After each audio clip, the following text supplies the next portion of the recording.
Hey everybody, welcome back to the cave. It's so good to see you. It's so good to see all of your smiling faces today. I'm for archery, and I'm for you. And today I'm gonna show you how to find out the exact length of bowstring that you need so that when you receive your string in the mail, this does not happen to you. Hey guys, it's Trevor. Kramer just sent me a really cool bowstring, so I'm gonna open this and put it on my new bow.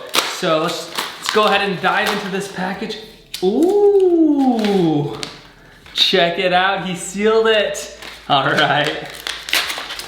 Let's get this string out. Oh yeah, this is my B55 black on green gator. Let's put this on the bow.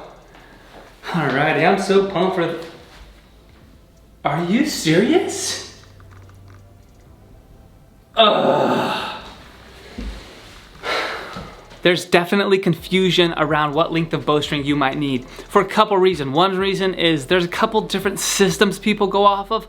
Plus, if you're making your own bow, you're kind of making your own system. So I'm gonna show you kind of the standard system to make sure you never receive the wrong length of bowstring. All bowstrings are based off of AMO length. This is Archery Manufacturer Organization.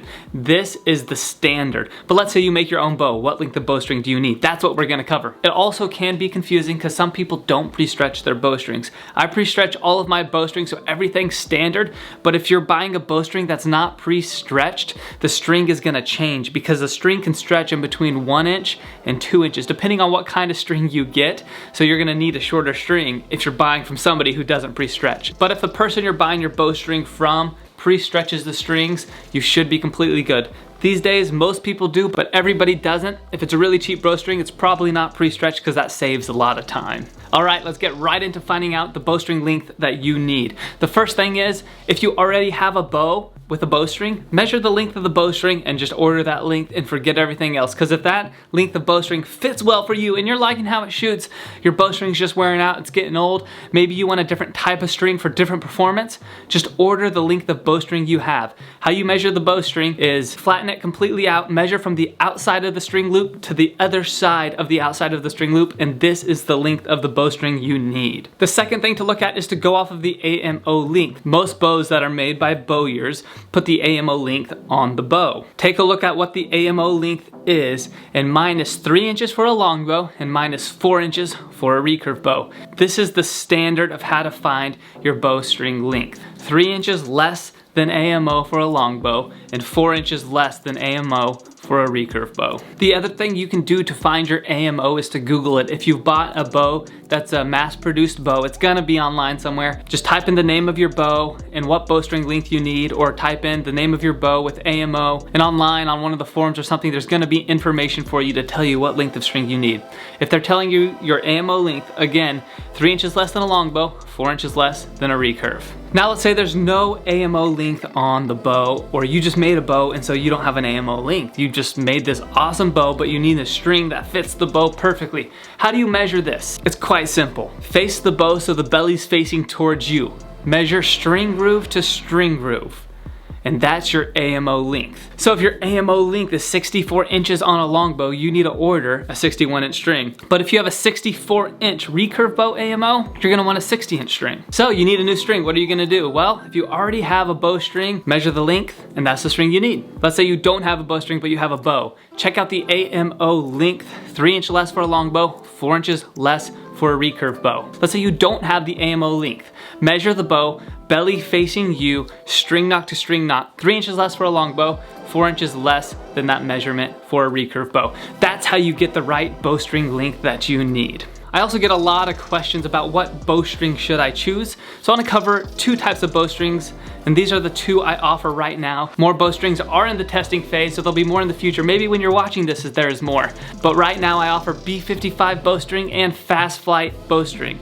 The Fast Flight is a 652 Spectra is the bowstring material. I like to tell you everything in the bowstring just so you can have it and know what's in it. So the B55 bowstring, who is this for? This is for the person who makes their own bow. This is for the person with an older bow. This is for the person with a brand new fiberglass bow that wants a really smooth shooting string.